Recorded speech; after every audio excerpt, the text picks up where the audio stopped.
Let me turn my camera. How you Oh yeah. doing? What's up, bro? Man, I'm good, man. You good? I'm good, man. I'm good. I'm good. I'm glad we got you, bro. Glad we got you. I know that this is I probably needed you in sooner, but the way timing worked out, I'm glad that you are here now, because I know that you're really transparent and you also help others. Like you're big into Let community. me turn my You're camera. big into learning and Oh leveling yeah. up. Pushing What's pushing up, bro? hard. Man, I'm So good, man. You good? I'm good, man. I'm good. I'm good. Oh, Let me I'm kill glad this we got you, background. bro. My bad. So we are streaming to LinkedIn. We are streaming to Twitch and YouTube. It's online, y'all. So let's get it. Uh, Cyber John, can I call you John? Yeah. Cool, cool, cool. Welcome in, everyone. We have Cyber John. We have John with us today. He's going to be chatting with us about the SOC analyst role, the goods, the bads, the pros, the cons. How do we break in? What are some of the things that folks need to know once they're in? How to navigate the space? So, John, can you start by just giving us like a little intro? Where you coming from? Where you at? How long you been in the space? Chat with us a little bit, man. Yep. I'm actually in Richmond, Virginia. I started my journey out here. Took the college route. So I know a lot of people are scared about the college route. I did take the college route. Um, Gained my experience through interns, and then got right into the SOC straight from there. Journey hasn't been long, but it's definitely been a lot of ups and downs. The reason why I even started the page was I was seeing a lot of concerns, a lot of questions that I was having, and that I didn't have the answers to. So that's you see my page. That's what I try to put out now. Try to be transparent within what I've learned so far in the cyberspace. That's fire, bro. And you went real quick over it, but like the internship piece, like was that your way of transitioning into the space, or can you give some what type of internship were you doing? I was at the Federal Reserve. I was a cyber analyst. Yeah, it was a cyber analyst intern at the Federal Reserve.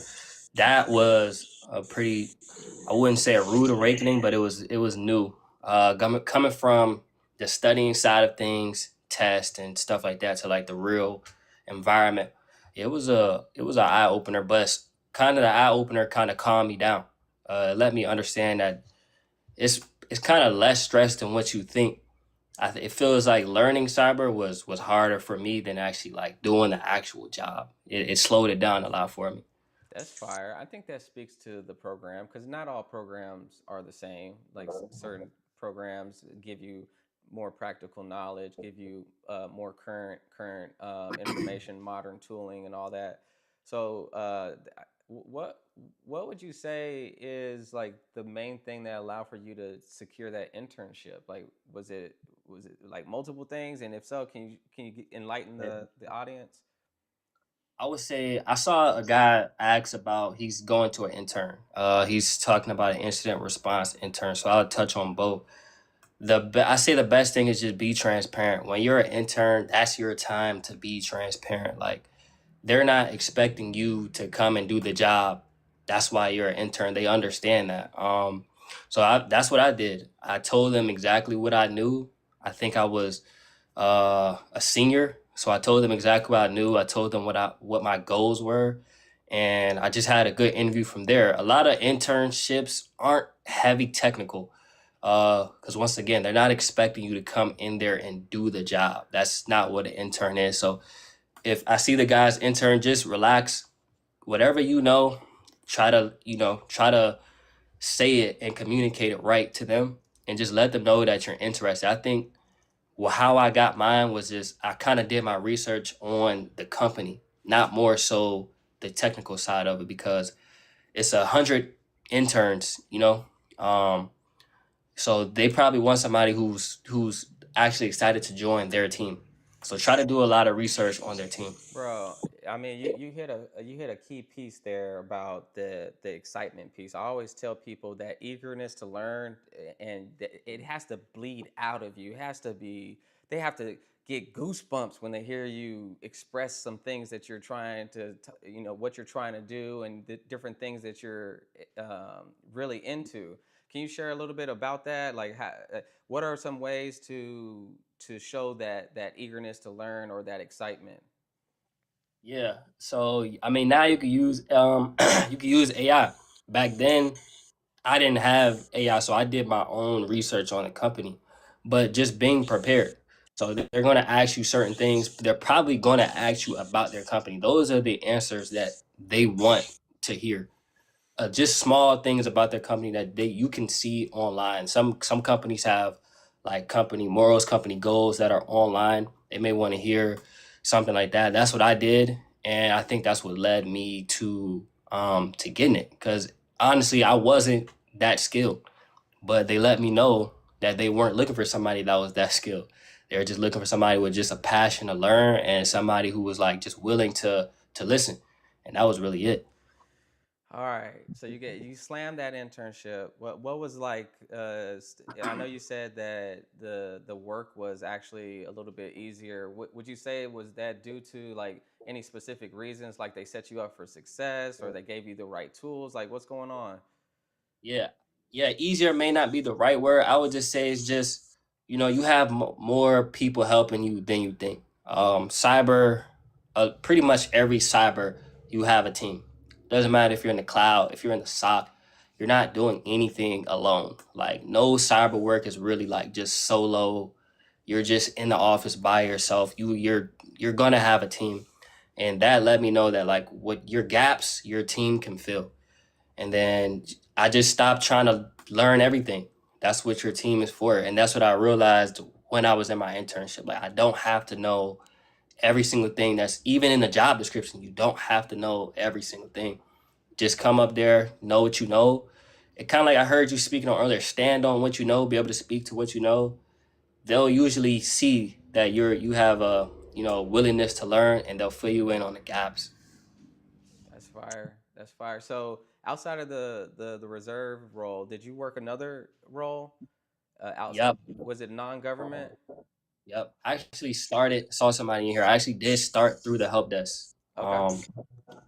Before that role, I started through the help desk. So that's where I got my IT fundamentals. That's where I got everything at. What I suggested, probably, uh, yeah, probably not. Maybe not long. If you know your career wants to be in cyber, I would say maybe not long. But while you're getting your certs and things like that, yeah, I All started right. through the help desk. Let's go back. Let's go back to the help desk role. How, like, what was your experience there? Like, did you stay there long? And or were you like grinding, or were you having trouble trying to level up? What was happening at the help desk role? I actually got it through my university. That's why I tell a lot of people. I know a lot of people say like the college route. I only like shout out the college route because it has a lot of like connections and experience that are a little bit easier to get. I didn't have to apply for the help desk. I knew the IT guy. I talked to him. I told him, "Hey, this is my goal. This is my major, and I'd like to get my hands on some things." The next day, he pulled me in the office, and I was working. That's So fire. yeah, a lot of college, you get a lot of inside stuff that you may not have or that you may not even have to apply for. Honestly, just by conversation, I got a lot of resources and things like that. Even the internship I got through the Federal Reserve, it actually came through my university email. They were sending us internships like every week, and I got it through there. But it was a great time, learning experience as well. Okay. So, but after the federal the reserve work, did you go somewhere else and do some work? Went straight into the SOC. Okay. Um, right after Federal Reserve, I stayed there for a pretty long time. They actually took me on after my intern.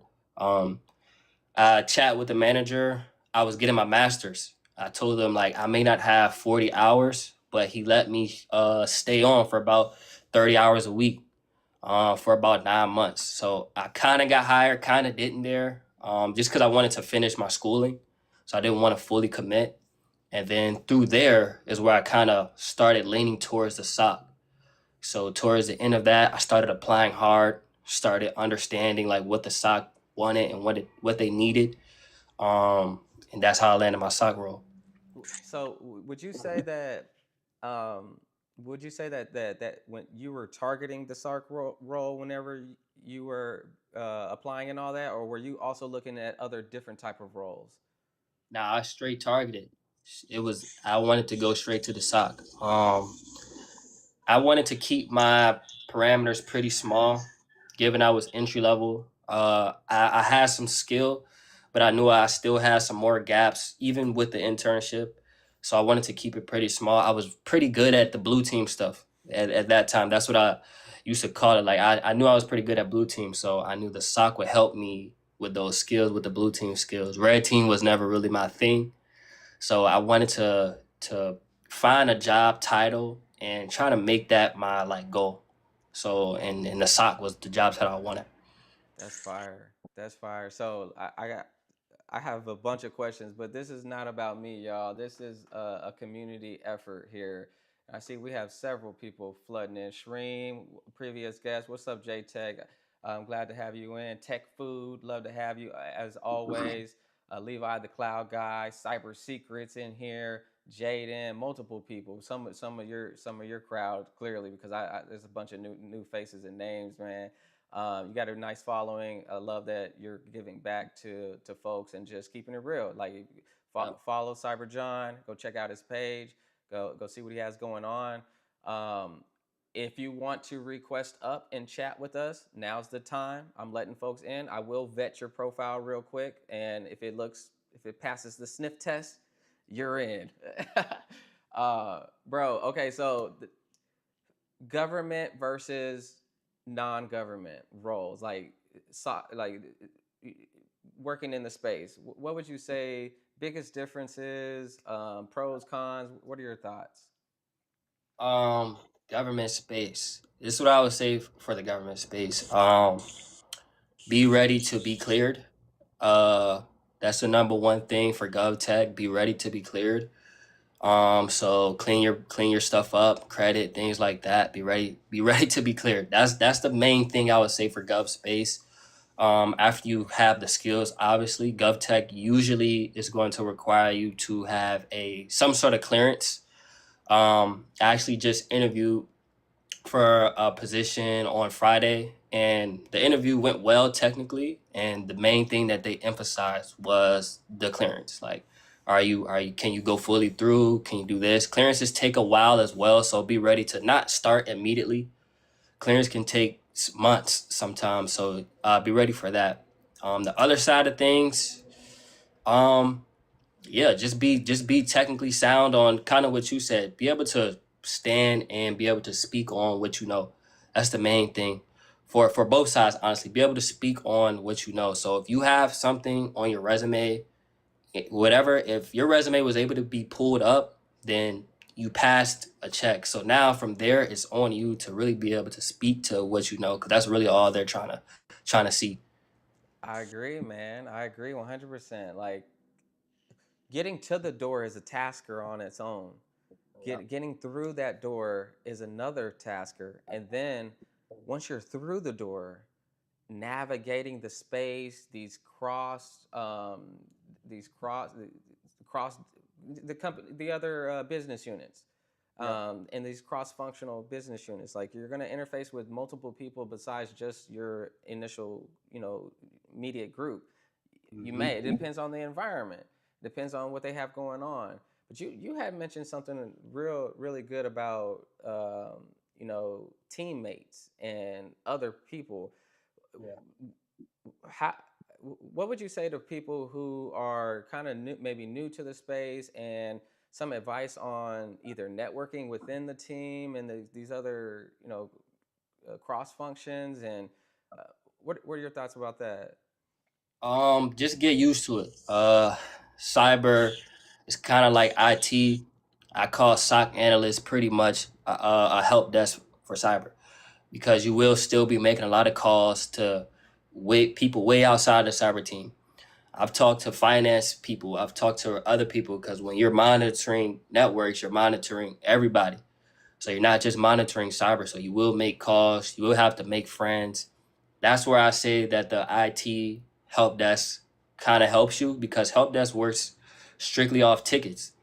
A lot of these tickets are, you're talking to the person on the phone, you're talking to them through the problem, you're going to their desk, and that's where you learn like communication that'll help you later in cyber, where you're like maybe doing a little bit bigger things. You're trying to communicate bigger things. You're trying to actually teach people, because a lot of cyber is teaching them. Like even in the SOC, we have phishing campaigns. I have to teach these to people who know nothing about tech.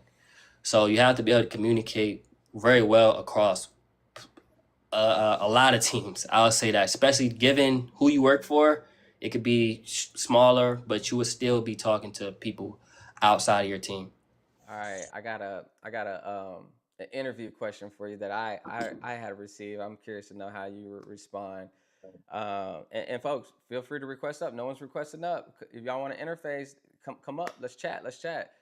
Um, for a non-technical person in the org, how do you communicate to them that their processes are going to change due to a security initiative that's coming down the pipe? How do you interface with them about that?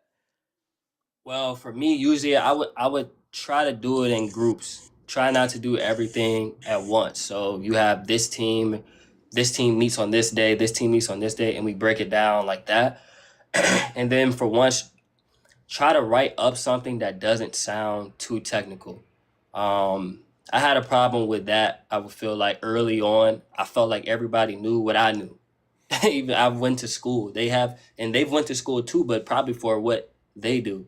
So you have to understand the acronyms, the transparency. It just may not be what you think it is to you and your foundation. So I always try to say whatever we're doing, whatever we're implementing, try to make it as non-technical as possible, because they may not have the same skill set and probably don't. Just like a finance guy trying to talk to me about graphs, and I would be lost.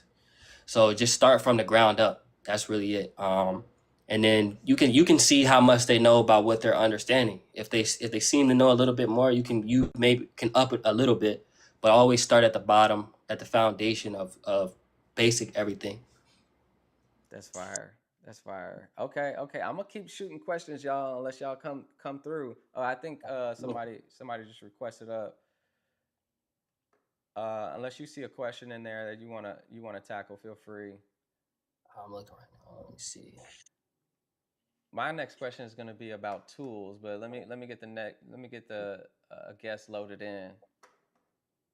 Yeah, I see somebody. Yeah, be willing to say, I don't know. Yeah, that's big. Hey guys, hello everyone. What's up, What's up, good Cyber dude? John? What's What's up? up, Nate? What's up? What's up? How you doing? I'm good, man. I'm good, man. I'm actually. I gotta tell you, just the mere fact that like I'm looking at you, I'm gonna say that it's kind of like divine because I'm actually going to be doing something later on. Um, and I was like, oh man, I was like, this is a little bit more cyber than anything else. I literally said that. I was like, oh, what I'm gonna do, man, it's like, it's gonna be more cyber. I don't know. You know what I'm saying? And now I'm looking at you guys and I'm like, you know what? I'm a effing do it. Yeah. I'm gonna Yeah. do it. You know, like just What you gonna do? so basically what I discovered when I was doing an MDM project is that if you don't what's that word for it? If you don't sign your domain onto certain systems, someone else can basically use your fully qualified domain name and create or they can create an account. So I'll give you an example. I'll just tell you like the long and the short of it. You know Apple ID, right? So imagine you have natebutler.com, right? If you didn't go to the Apple Business Manager and create natebutler.com, I can go and create an Oh. account. You understand? Even though you might be Exchange, you might be Azure, if you didn't step to Apple and say, "Oh, I am NateButler.com," I can go and create an account. I think You that's yeah. you understand I what I'm think saying? so, but at the same time, I'm thinking, aren't these associated with email addresses that's associated with the organization? Right, but they are so specifically they are email addresses, but there's a thing with the domain level, right? So ultimately, I can go and I can create I basically could go and create an account and then just start sending emails. Yeah, I know. I hear what you're saying, but you got to understand, even though it might have the same name, the hashes are going to be different. But Okay. how it presents is a totally separate Okay, I thing. got you. You're gonna do a lab. I'm gonna do a lab and I'm gonna show it. I'm gonna Okay. show it because I remember I had to for the me I so for me when I was doing the MDM, how I discovered this is I was doing the MDM project and the part of it is the Apple Business Manager. Yep. Yep. And I was saying to the person, I was like, man, this is like really complex. And they're like, oh yeah, it has to be. And I'm like, okay.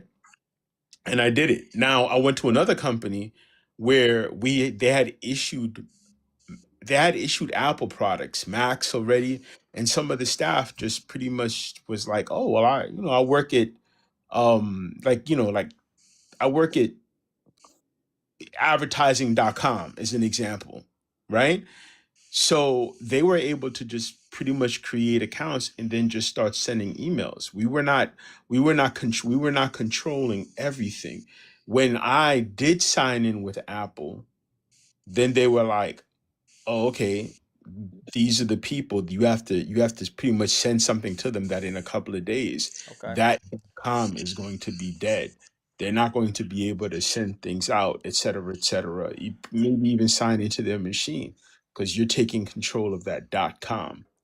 I And I was got you. just like, all right, And then I had to do the Apple Business Manager thing, and it's like it's a whole thing. You know what I'm Yeah. saying? No, I But got I'm you. gonna be We're documenting gonna that. we I want to know more about it and keep going, bro. I like when you put together these different labs and help. It's still on topic here and related, but definitely want to learn more. And any questions for I'm Cyber? gonna tag you. Yeah, that'll work. That'll work.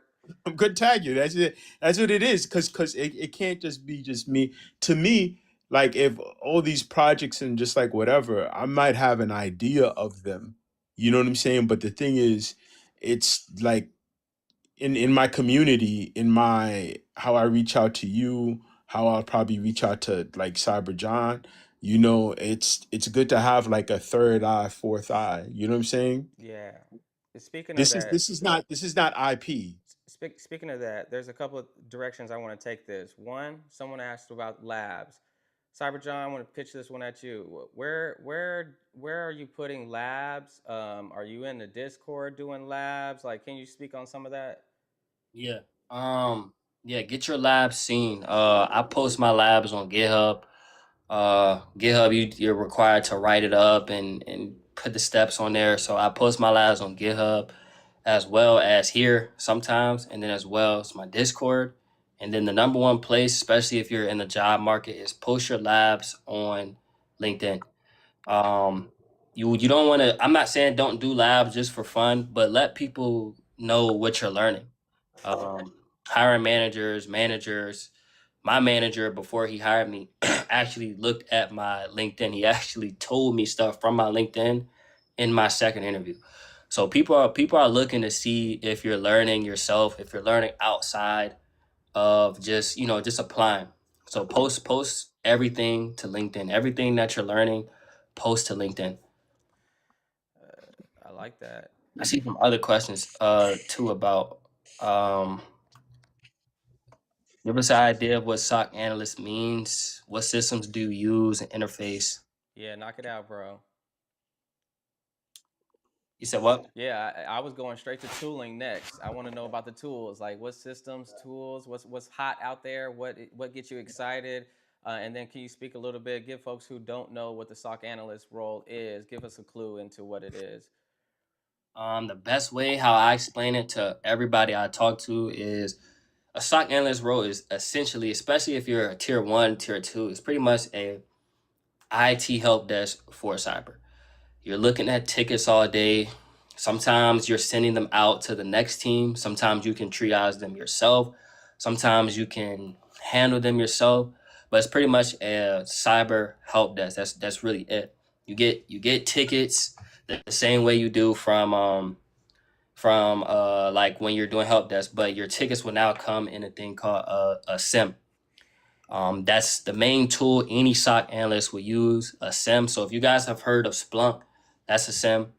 Um, that's what you need to be very, very familiar with. If you want to join any SOC analyst, the first thing and the number one thing you're going to hear and you need to have at least even a little bit of hands-on skills is a SIM.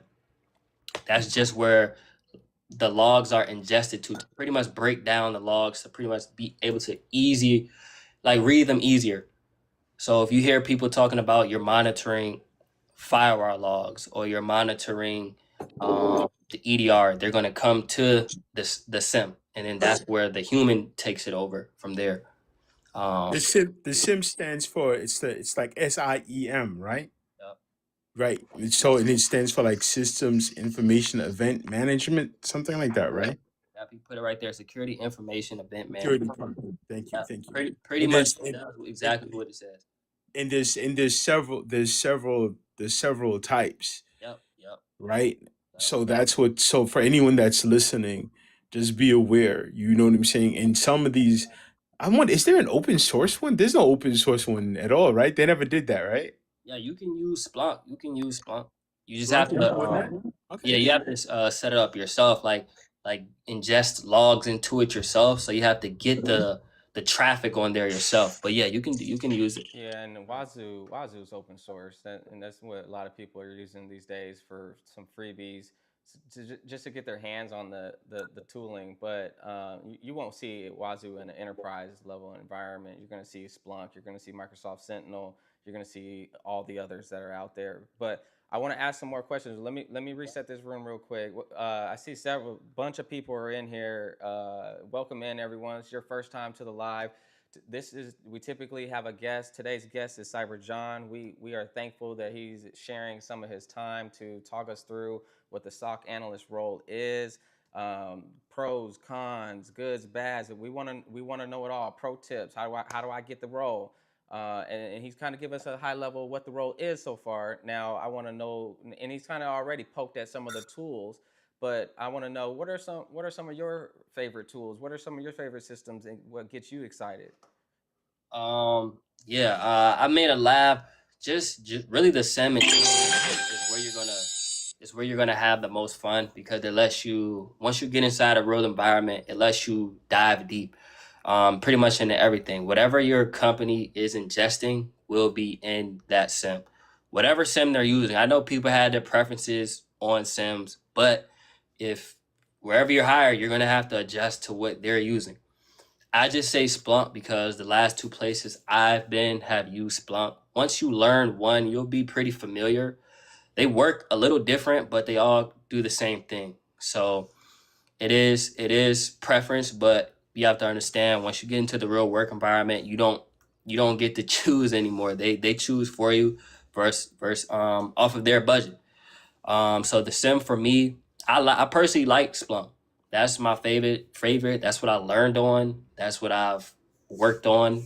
So using that. Another tool that you're gonna have to get some hands-on experience with is any type of EDR. Um, that could be Symantec, that could be Microsoft Defender, things like that. So EDR and SIM become very familiar with those concepts and how to navigate them. Again, everybody has their preference on all of these things. There's lots of different ones you can use. Find one and learn it, especially if you don't know any right now. Just find one. I only say Splunk because Splunk is seen in a lot of job descriptions. So you being able to say something to Splunk, it'll just always work, regardless of what they're using. And Pro, Splunk is, it's not, since it's a gold standard out there, they ensure that, they have certifications associated with that's a vendor. So it's a Yep. vendor specific certification. Um, are you pushing people to go get certed up in Splunk, or what's your thoughts there?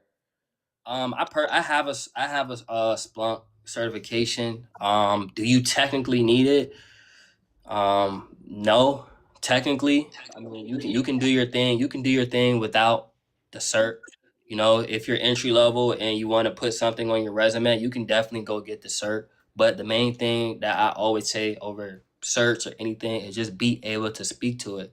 So when you're in an interview, be able to tell them what you have done in Splunk or what you would use Splunk for. Like basic analyst questions are going to be shaped just like that.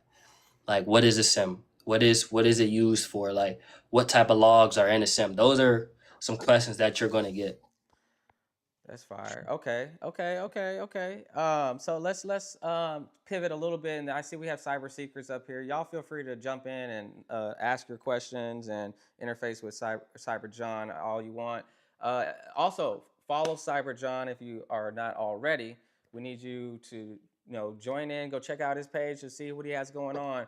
I want to talk about a couple of things, man. Like, I want to talk about community. One, I want to talk about mentorship. One, I want to talk about leveling up beyond just the tier one SOC role and what that looks like and navigating that path. Uh, Maybe we'll see what cyber seekers. You have something burning hot. I don't know if it was in that direction. It was around just like as this SOC evolves, Yeah. because companies are evolving. What are you seeing around detections with AI, and then even AI being used to help out? Because I think about a time when it was like you need to make sure you have antivirus, and then the detections were done on like the network side. But then it was like, well, you need to know what's happening on the endpoint. EDR came out, and now you have this like very rich, detail of what's happening, programs opening, registry key, what ED endpoint stuff, right?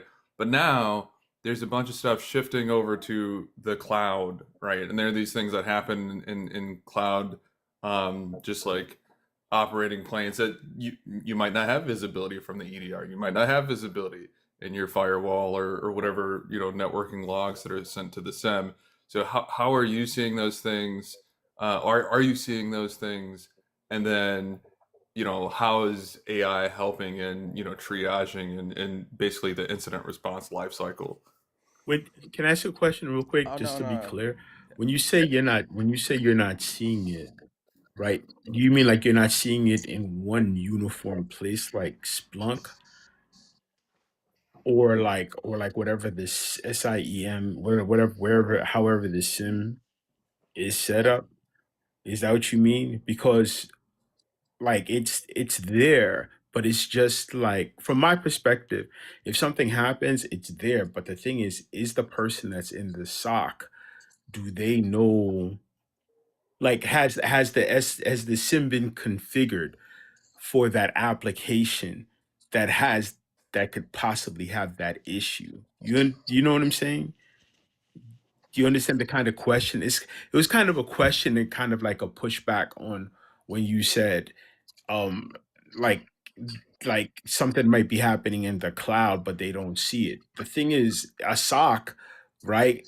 A SOC is supposed to, especially if I'm hiring a SOC, and I'm sorry, I'm kind of hijacking this a little bit, but let's say, for instance, in my past roles, if I'm interviewing for a SOC, I want to make sure that they're seeing my cloud stuff and that they have some type of visibility into the changes that are occurring in my Active Directory, things that are not necessarily in the cloud. You understand what I'm saying? Lack of security logging in is a CWE at the architectural level. Someone just literally said that. Lack of security logging. But do you understand what I'm saying if I'm asking that question? Do you guys understand the context of what I'm asking or saying, pushing back on? I see a little bit, but Okay. All right. Go on, brother. the answer, kind of like he said, things have to be tuned and things like that. We don't, and the one I was at, we were the only AI tools or whatever we were using was only for fishing. We actually automated our fishing, things like that. But that was it. Everything else was just hands on. We would speak with our engineers of what we needed in the environment or what we want to change the environment. But it was all us from there, and then a lot of tuning. Okay, so then like for the detections that you have, I assume there's either like per detection you have a playbook or a run book that you run when that happens, or you kind of have general playbooks. You know, if something happens in this category or space, here's the run book to activate for these. You guys do that sort of thing? Yeah, we have playbooks usually for something if actually was something really wrong, like a real incident. Then we'll check into our playbook, run it down from there. Because you may have to make calls. You may have to call some people. You may have to go around the playbook sometimes. It just really depends on what actually came up. If it's something that we know is true, we can kind of follow the playbook we already have. We already know, okay, this is expected, or a lot of alerts come through things like scanning. Okay, this scan is on this day, so it's all good. You may investigate a little bit to make sure that it's scanning, but other than that, yeah, everything's through us tuning, talking, and communication, and meetings. A lot of SOC is just a lot of meetings, making sure that everybody's on the same page. So with that, then the like with those kind of run books and playbooks that you guys have, how much of those do you think could be automated, or have you seen any automation using AI? Like, hey, you guys, we do this. This is kind of lame, not lame, but like, hey, this is kind of repetitive, and Yeah, yeah, yeah. our resources could be better used if we just throw this in a Claude code or N8N or PowerShell it out, script it out, right? Whatever. Just like let's Oh, automate this. yeah. Okay, now I see what you mean. Yeah. I feel like technically you can do that for almost everything, but I feel like it would still kind of be doing the SOP job because we would still kind of have to check. So yeah, we could run it and maybe automate it, but how will we know that that would be 100% every time? That's why I say like we make like, so say alert comes in that we think is whatever, and we make a call and he says it's not the regular. You see what I'm saying? There could be slips in between to where it would still be a human. Kind of have to check. Absolutely. Yeah, Yeah, I think in a lot of these solutions that you hear the phrase "human in the loop," right? Like the yeah, computer can't do it all. So with some of the, because that's one of the things we're exploring. It's like, do we need our level one guy to go and reach out on Slack or Teams every single time? Oh well, look at that. There's an integration for Slack. There's an integration for Teams. Let's just have the AI do the first reach out, and when the person responds, or if they don't, like keep escalating up the manager chain or whatever. Well, like when we get the response back, then have the analysts pick up from there. yeah. And if there's a lot of stuff going on, the AI can handle layer point 0.5, and then level 1 to whatever people get involved as we discover what's happening. Okay, yeah, yeah. I see exactly. Yep. Yeah, I feel like AI should be implemented for sure. Especially like you said, first line, first technical line, things like that. Yeah, and then people just going back and checking to make sure that it's actually false positive or whatever it is. But yeah, AI, I feel like really a lot of stuff I see can definitely be automated, especially at that first line of defense. Yep. Are you planning on creating any labs or showcasing any, like getting into any of that stuff? Like, yeah, you see it, but like, do you plan on getting in that game? Yeah, I actually created something like that. This is obviously at home. I created something like that. It's on my GitHub and my LinkedIn. I'll share that later, a little bit later. But yeah, it was a little automation lab I did. Made a Python script for it. But yeah, it'll be kind of the same thing in the environment. But yeah, just had that tier one check it over, I guess, and it would probably help. I Yeah, appreciate it. I had a Thanks. Probably.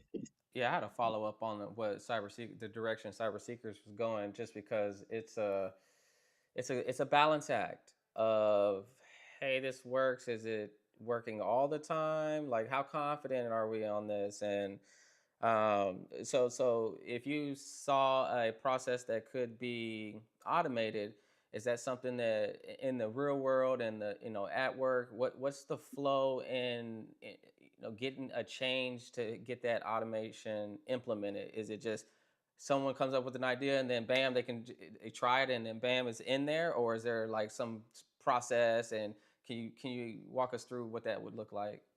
Definitely a process. You definitely can bring it up. Like I said, cyber is a lot of team. Everybody who works in cyber, I can almost guarantee that they're meeting with their team at least. Oh, so y'all can hear me now? Yeah, we got you. It was just for a glip for a second that you were Yeah, out. yeah. You're My good. fault. I got a call. But yeah, I can guarantee that they're meeting for at least once or twice a week with their manager, with their entire team, especially in the SOC. SOC is heavily communication and team oriented. So you could definitely bring it up. How you would implement it would depend on what you guys are using, what your team has, and the skills that that your team has. Um, Probably test it out on something a little bit smaller. Maybe even run some tests that you're doing like yourselves before it probably goes into a real environment. And then from there, it just moves along the chain from there. You move it up from test to maybe running on a small alert to maybe, okay, maybe we can dish this out to more type of alerts. But yeah, it'll work. Definitely a lot of communication. But yeah, it'll I work. like that. I got a rapid fire question, but I want to say what's up to. I see someone over there on Twitch. I see you over there, 5 people over there on LinkedIn, and a flood of people over here on TikTok. The party's over here on Yeah. TikTok. If you want to Party's participate, always on TikTok. with the chat or even request up, you have that capability on TikTok. When it Yep. comes to the like the okay, leveling up. You want to level up. Can you? No, let me get this question out there. Can someone who doesn't have previous SOC experience, previous IT experience, become a SOC analyst? For sure, 100%. 100%. That SOC analyst is probably as close to entry level that you will get, especially at tier one. It's probably as close. Yeah, it's probably as close to entry level as you would get to cyber. You still have to have a decent understanding, but the understanding doesn't have to be in depth. Um, and that's where you start going to your tier twos, to your tier threes, to your SOC manager. These are people who have an in-depth understanding of the SOC. They have an in-depth understanding of SIMs, EDRs. They have an in-depth understanding of a lot more. Tier one, your understanding has to be very minimal. Just be able to know when to escalate. That's really a tier one's a thing. Be able to know when to escalate. If you don't know, you have a team. Um, a SOC is a team built thing, and that's why I feel like it is a great place to start, because you'll usually be in the room with tier twos, you'll be in the room with tier threes, you'll be in there with your manager. So it's a great place to start and learn.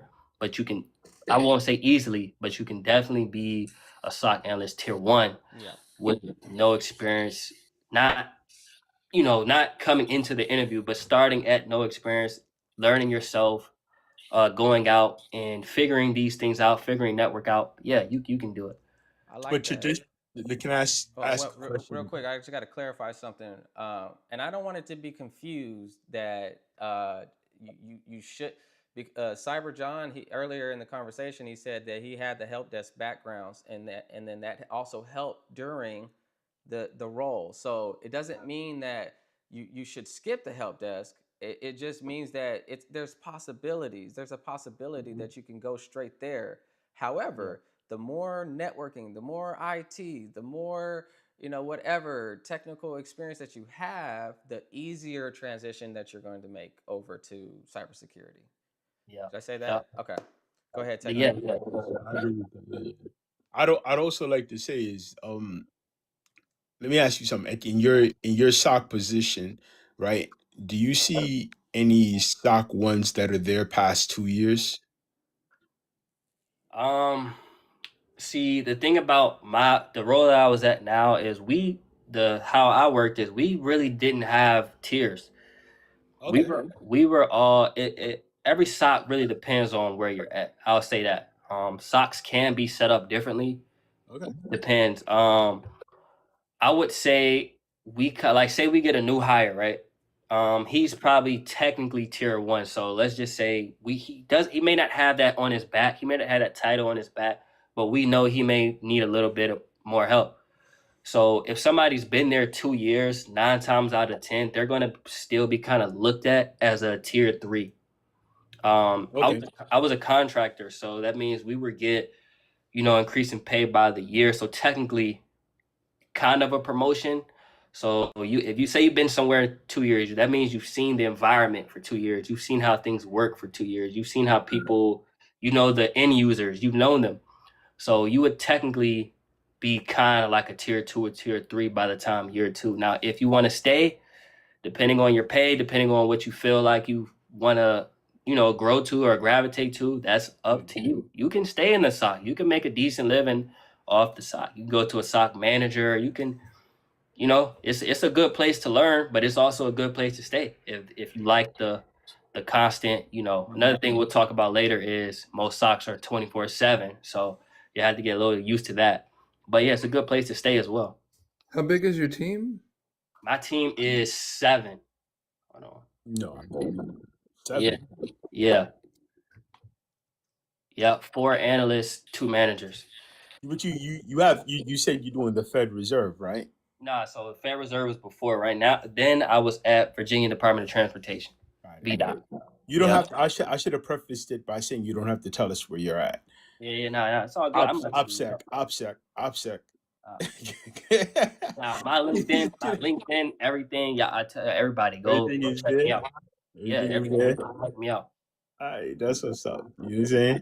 But I mean, I guess I think the biggest place I've ever seen was a place out in Long Island. It was a co-location, and they had knock, but they also had sock, which was like separate. Yep. Like, and I mean, it wasn't a lot of people, It was, but then it was back then. It was different. It was like different tasks. I mean, like, these guys were responsible for like network intrusions. Like, if the network was going down, like if I had a problem at a site, yeah, I might be calling the knock, but I'm telling you that sock, someone would be following up with a call like, Ours hey, kind of like that too. We work in the same room as the knock. yeah, So when their calls come in, we'll probably either be getting a call next mhm, or a tap on the shoulder. yeah. So yeah, ours is kind of like that. The collaborative nature of an MSP. I don't know if you're doing an MSP like a contractor or something like that, but the collaborative nature is is a standard. To me, it's a sign of the maturity. To be honest with you, I think Yeah, yeah. that's a good point. Let's poke on that a little bit. What's your take on if you say, hey, go towards SOC analyst role, you can work for MSSP or you can work internal. Do you have a take on which way they should go? Uh, my thing is, especially for me preaching, entry level job market, how it is, go well, whoever takes you, go yeah, just learn. Just that my say on everything is just learn. Just be ready to learn. Anywhere you go. Hey, if the situation's right, if you want to move there, if you don't want to move, just be ready to go. Just be ready to go. All right, Especially at the beginning. all right, the rapid fire. What's up with these hours, man? Let's talk about Oh, some. What's a going on look. with the hours? Is it if are you like if you're the newest one, you're automatically you're at night shift or what's the situation? Yeah, so what I would say is a lot of entry level people will probably go into night shift. Those are the shifts that are going to be open. Those are the shifts that will not be filled internally. A lot of people don't want them. A lot of people who move up, they usually move out of night shift. So that's how I got my first start. Somebody internally moved into a spot that somebody left. They went to mids. I came in at nights. That's usually how it goes. You do have your people who like night shifts. So it all depends on to your team. But again, most stocks are 24/7. So that means you have coverage all day, all night, weekends as well. So you have to be ready for that in a SOC. I would again say that's why it's entry level as well. A lot of people who have a lot of experience, they're not going to target jobs like that. They usually want the 9 to 5. They usually want a little bit better sleep schedule, but that's your time. That's your angle to get in. Just be ready to take some crazy hours sometimes, because with 24/7 and weekend coverage, a lot of people sometimes they flip them because somebody's going to have to work weekends as well. So some managers say, hey, it's not fair for one guy to work all weekends. We may switch. So just be ready.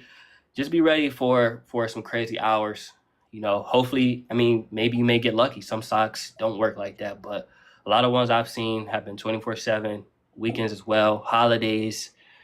24/7 means 24/7 every day, holidays and everything. So Christmas, we worked on Christmas. The only thing they let us do, we did get to work remote, but you work through holidays. So just be ready for that in the SOC.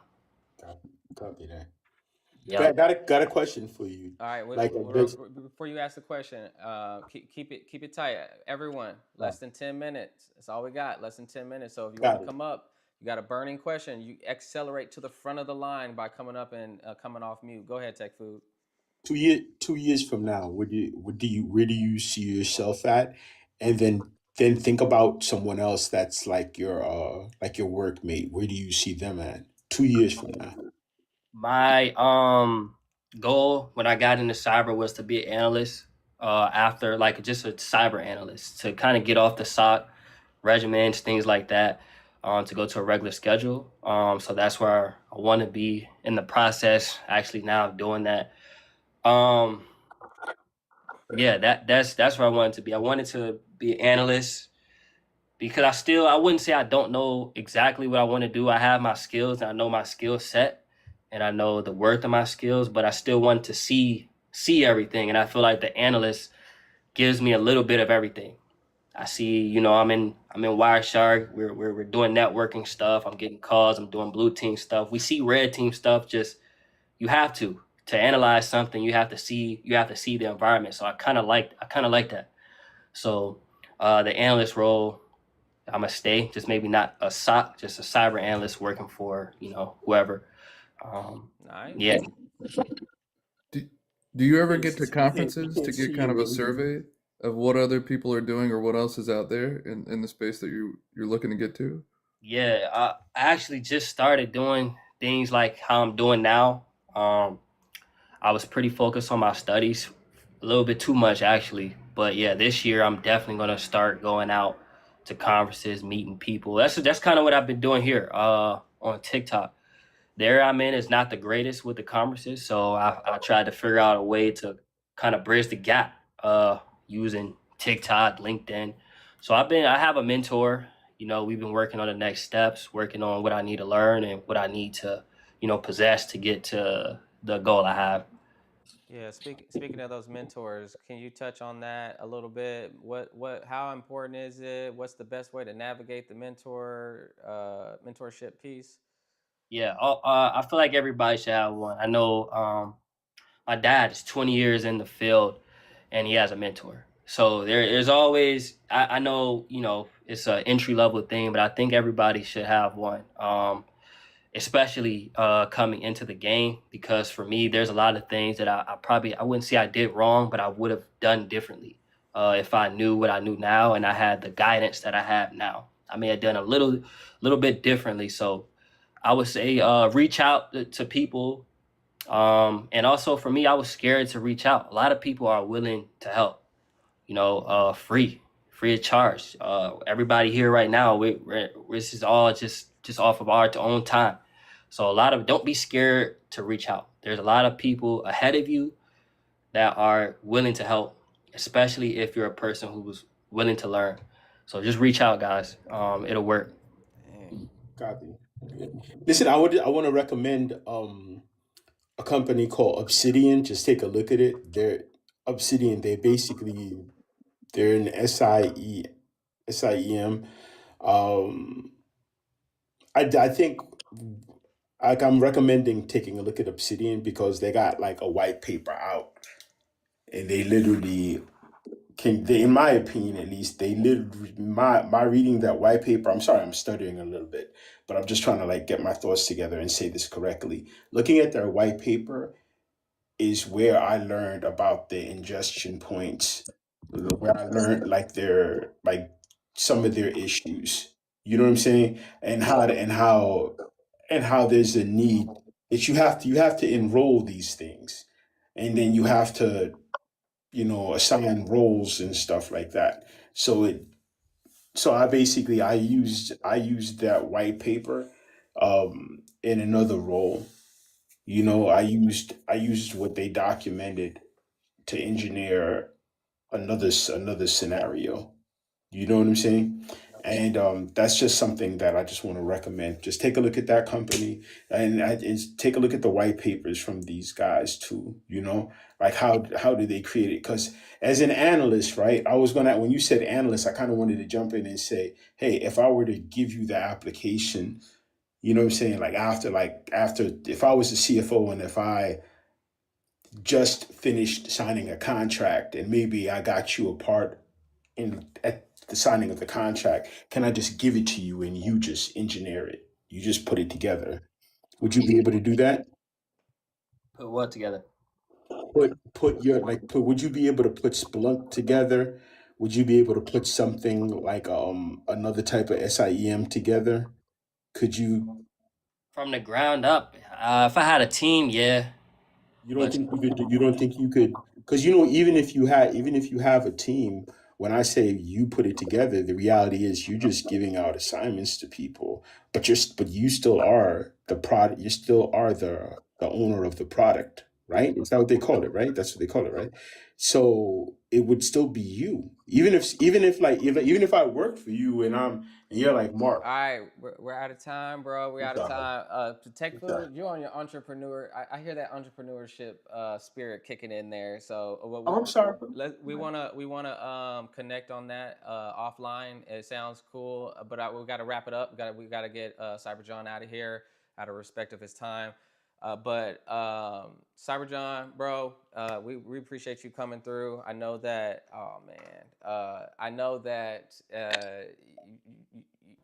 We Someone ran, else jumps in. we ran out of time. We ran out of time, so we probably need a Yo, part two. this is a whatchamacallit to you. This is a message from the universe telling you, give more time. You know that, right? This is an algorithm message Yeah, from the I agree. universe. I agree. What's up, Phil? I see you over there. I see a bunch of people just flooded in. So yeah, we do need to try and plan these with a little bit more time. But like Cyber John said, we're doing this for the free. So we gotta be tight. You gotta come up here and ask very direct, precise questions and get that out there. But Cyber John, get us out of here, bro. Last words. Can you share some last words with us? Anything that may not have had an opportunity to say. yeah. Just be ready to grind, y'all. Cyber, I feel like when I first got in, it seemed scarier than what it is. It's really not. Know your stuff, know your resume, and be confident in yourself. Trust me. Just be confident in yourself. Do not lack confidence in your interviews. Don't lack confidence in the things that you learned, and trust me, you'll be you know, don't try to learn everything as well. That's the main thing. If I say anything, if you listen to anything, don't try to learn everything. It will not work. Find what you like, learn what you like, and be confident in what you like. And I guarantee you it'll take you to places that you want to go. But I see guys, people are saying they want to DM me or whatever. Me and Nate actually are in the same Discord. The Discord is in my bio. Just join the Discord, text me in the Discord, or text my LinkedIn. He says my LinkedIn my DMs are locked. I'll look into that. But yeah, guys, me and Nate are in the Discord a lot. We pretty much respond almost instantly. If not us, we have other people in the Discord. So y'all tap in. It's on my profile inside of my link tree. So yeah. Yeah, y'all- the only thing I'll say there is that whatever Discord you join, whatever environment, space that you join, participate. Don't just pop in, be the fly on the wall, observing. If you want to grow, you're gonna have to ask questions. You're gonna have to put yourself out there. You're gonna have to tell folks, be vulnerable, and say where you are with things, so that way they can help fill those gaps. Like Cyber John was saying, there's these people out there that are really ready to lean in and just start helping and seeing, investing in you, seeing you grow, giving you those pro tips, like, hey, you don't have to do that, you can just go over here, go look over there, oh, now you got that. Right. So there's a big time saver that's involved, and but you gotta engage. If you don't engage, you're gonna get into the room and you're like, these rooms suck. It's really you have to be the one to step up and lean in, because no one's gonna just pull you in and make it happen. You got to make it happen for yourself. So with that, thank you, Cyber John. We appreciate you, bro. We are out of time, everyone. I'm sorry. So many people I know. It's good, great content. We'll do a part 2, but we'll catch you next time. Have a great rest of your afternoon, and everybody get back to work. No, I'm just playing.